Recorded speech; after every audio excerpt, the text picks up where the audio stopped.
She could ask. She knows how to ask. She understands words, but she doesn't ask. And that's the first thing most people misunderstand. When she tests instead of asking, it is not because she lacks clarity. It is because asking has failed her before. At some point in her emotional history, a pattern was learned. When she asked directly, she was misunderstood. When she explained clearly, she was minimized. When she expressed needs openly, she was told she was overthinking. So the mind adapted, not consciously, not strategically, but neurologically, because the brain does not repeat behaviors that lead to emotional cost. Instead of asking, it watches. Instead of requesting reassurance, it observes consistency. Instead of seeking promises, it measures behavior under pressure. This is why her questions disappear before her interest does. And this is where most people get it wrong. They assume, if she doesn't ask, it must not matter. But psychologically, the opposite is true. The moment she stops asking is the moment the evaluation becomes serious. Asking is a sign of hope. Testing is a sign of risk assessment. When she asks, she still believes words might be enough. When she tests, she needs proof. And proof cannot be spoken into existence, can only be observed. This is why her tests feel indirect. She doesn't say, "Will you respect my boundaries?" She creates a boundary and watches what you do. She doesn't say, "Can you handle emotional distance?" She becomes quiet and watches how you regulate yourself. She doesn't say, "Are you safe when I'm not okay?" She withdraws slightly and observes whether you remain stable or spiral. None of this is manipulation. It is data collection in silence. Because silence removes performance. Words invite effort. Silence reveals instinct. And instinct is what she trusts when emotional risk is high. Here's the layer most people never see. She tests because asking requires vulnerability. And vulnerability without safety is dangerous. Asking means, "I'm placing my emotional need in your hands."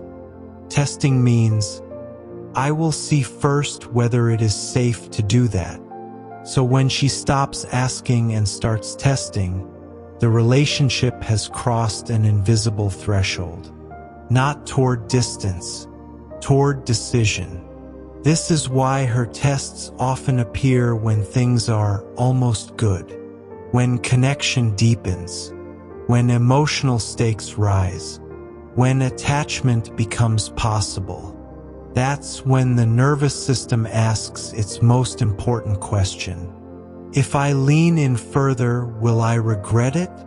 And regret is not about heartbreak. Regret is about emotional exhaustion. So instead of asking, she watches. She watches how you respond to uncertainty, how you react when comfort is removed, how you behave when reassurance is not offered. Because whatever you do in those moments will be repeated under stress. And stress is inevitable. This is why reassurance alone never ends testing. You can say all the right things, use all the right words, make all the right promises. But if your emotional regulation collapses under silence, her nervous system will keep watching. Not because she doubts your intentions, but because she doubts the cost of closeness. And cost matters more than chemistry. To understand why she tests instead of asking, you have to understand what asking represents emotionally. Asking is not neutral. Asking means exposure. When someone asks directly, They are not just requesting information, they are revealing dependence on the response.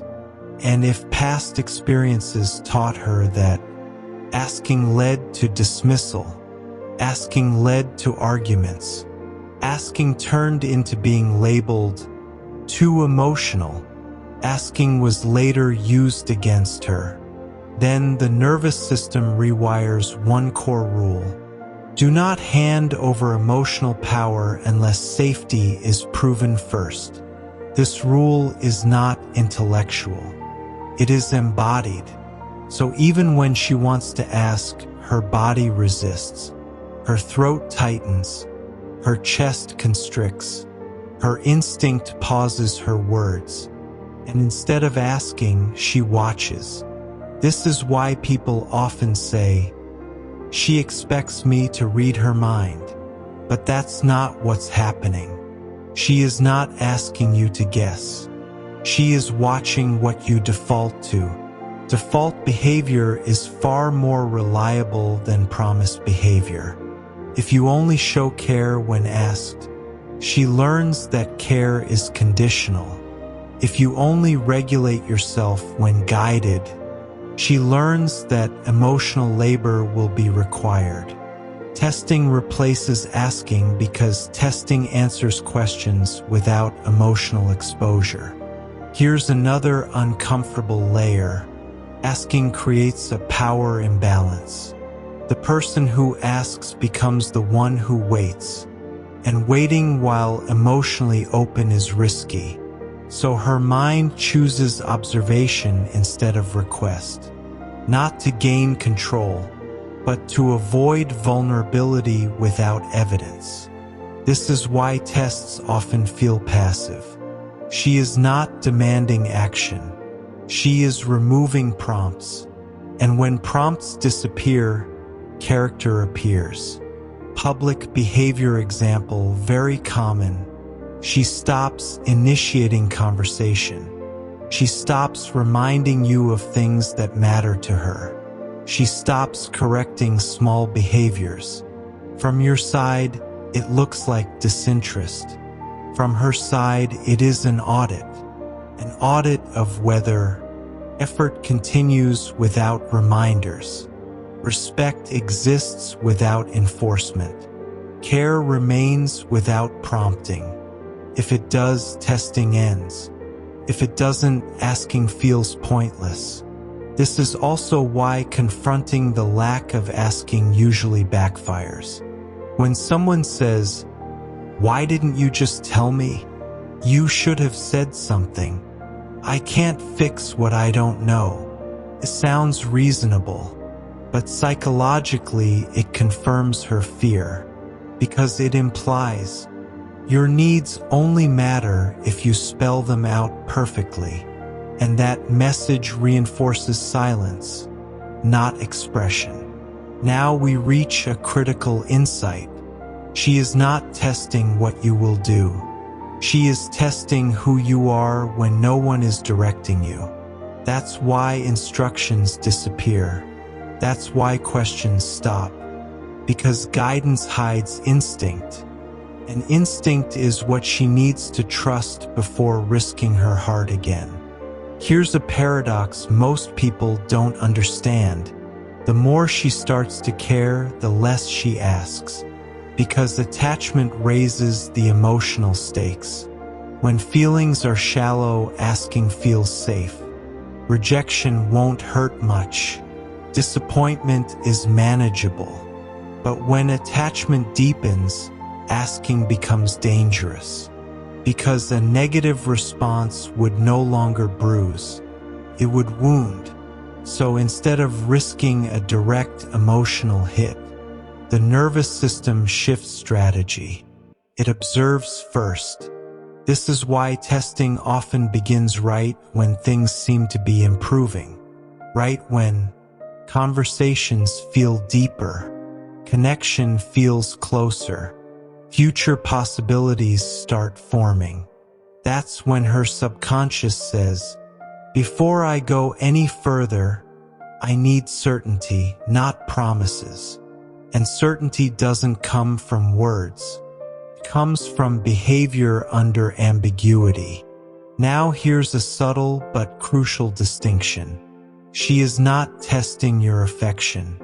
She is testing your emotional reliability.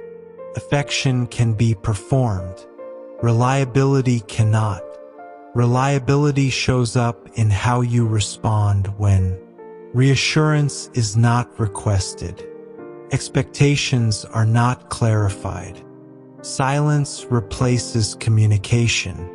This is why her tests often feel invisible, because they are not dramatic. They are quiet shifts designed to expose patterns. Most people fail these tests not through obvious mistakes, but through misplaced effort. They try to be extra attentive, extra communicative, extra reassuring. But effort without stability creates pressure, and pressure feels unsafe. So instead of passing the test, they unknowingly escalate it. Here's a public-facing example many listeners will recognize. She becomes quieter. You notice. You ask if everything is okay. She says, "I'm fine." That's not the test. The test is what happens after she says she's fine. Do you become anxious and push harder? Withdraw emotionally? Change your tone dramatically? Or do you remain steady, respectful, and present? That reaction, not the question, is what she measures. This is where patience gets misunderstood. Many people think patience means waiting silently. It doesn't. Patience means remaining emotionally available without demanding reassurance. It means you don't punish distance. You don't reward silence with fear. You don't collapse into uncertainty. You stay consistent, and consistency is calming. Another layer most people miss. Testing increases when she senses potential, not when she's unsure, not when she's detached, but when she sees something worth protecting, because the cost of choosing wrong rises with value. So her nervous system tightens its evaluation. This is not rejection. This is caution. And this is why people who rush clarity often lose connection. They think, if I just explain enough, everything will settle. But clarity given too early creates emotional overload. Her system hasn't decided yet.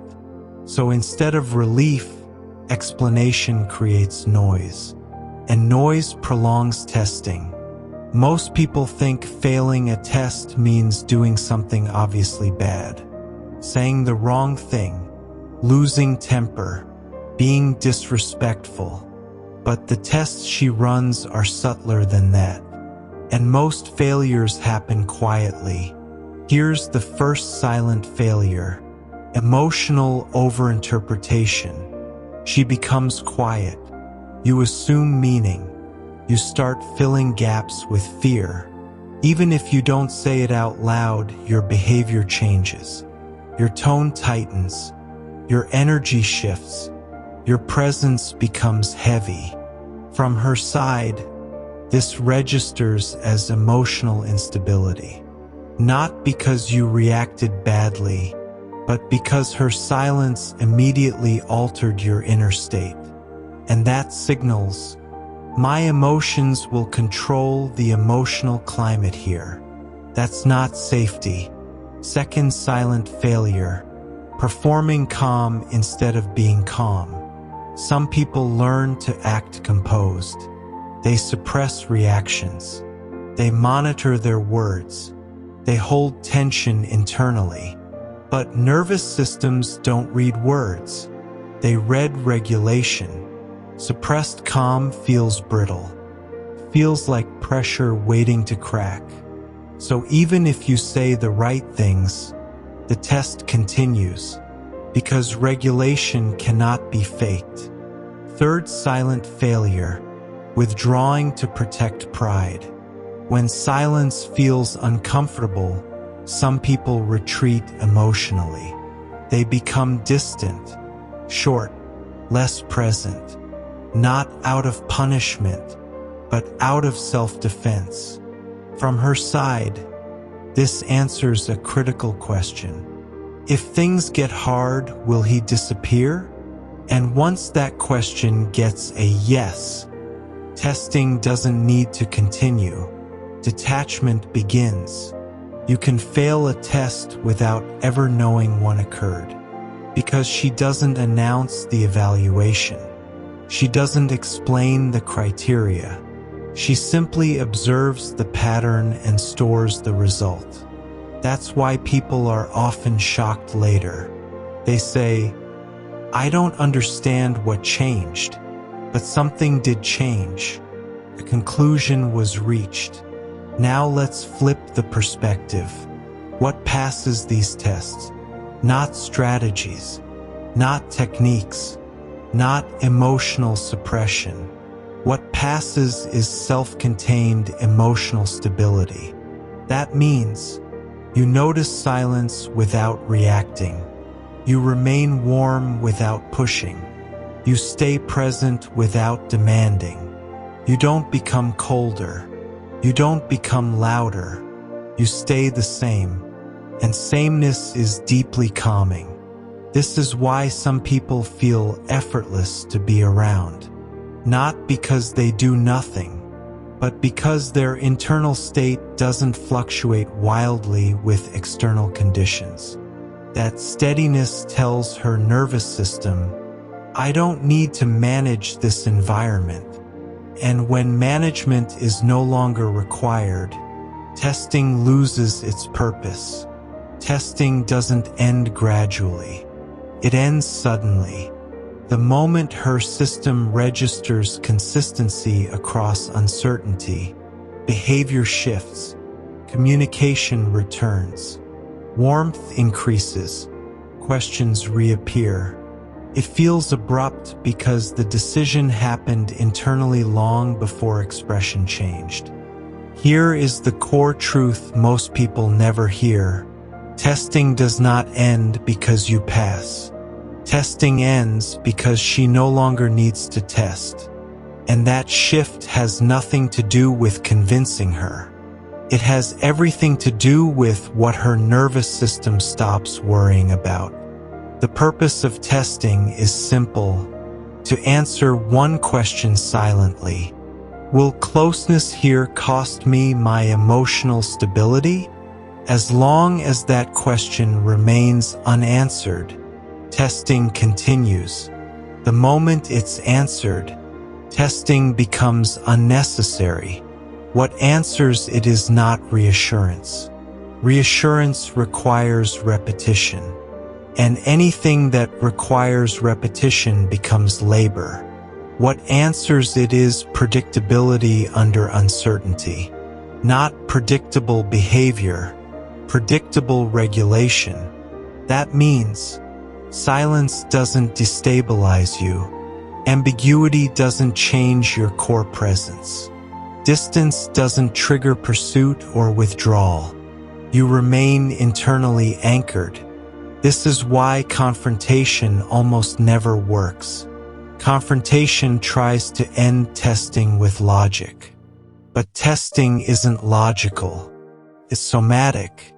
Her body is deciding before her mind does. So when you say, "Just tell me what you need," why won't you ask? "I can't read your mind." Her nervous system hears, "I need instructions to stay stable," and that answer keeps testing alive. Here's the subtle shift that does end it. She notices that her silence doesn't change you. Her distance doesn't provoke reaction. Her ambiguity doesn't create chaos. And something relaxes inside her. Not emotionally, physiologically. Her body stops bracing. And when bracing stops, testing stops. This is why the people who pass these phases often don't realize they did anything special. They didn't manage the situation. They didn't try to solve it. They simply didn't become someone else in response to uncertainty. They stayed emotionally coherent. And coherence is rare. Most people fragment under pressure. They overthink. They overreact. They overadjust. So when she encounters coherence, it stands out immediately. Not as excitement, but as safety. Once safety is felt, the behavior shifts quietly. Questions return. Expression softens. Clarity emerges without being forced. And it feels natural, because the nervous system is no longer protecting itself. But if safety never arrives, another shift happens. Testing doesn't escalate forever. It ends one of two ways. Regulation is found, attachment stabilizes. Regulation isn't found, detachment completes. And detachment doesn't announce itself, simply moves on. This is why asking often comes after testing. Once safety is established, vulnerability becomes possible again. Then questions reappear, not as tests, but as connection. She didn't stop asking because she stopped caring. She stopped asking because asking became unsafe. Because at some point, words stopped protecting her. Explanations stopped working. And vulnerability started costing more than it gave. So she learned to watch instead. Not to manipulate, not to confuse, but to protect herself from emotional exhaustion. She watched how you handled silence, how you behaved without guidance, how steady you remained when nothing was clarified. Because if she has to teach you how to stay calm, she already knows the future will be heavy. And if she has to manage your emotions now, she knows she will carry them later. This is why the tests were quiet, why nothing was said, why no instructions were given. She wasn't asking for answers. She was checking whether closeness would cost her peace. And when peace feels threatened, the heart doesn't argue. It observes, decides, and slowly steps back. Not in anger, not in blame, but in self-preservation. So if you ever wondered why she didn't just ask, now you know. Because the moment she had to ask, the answer already mattered too much.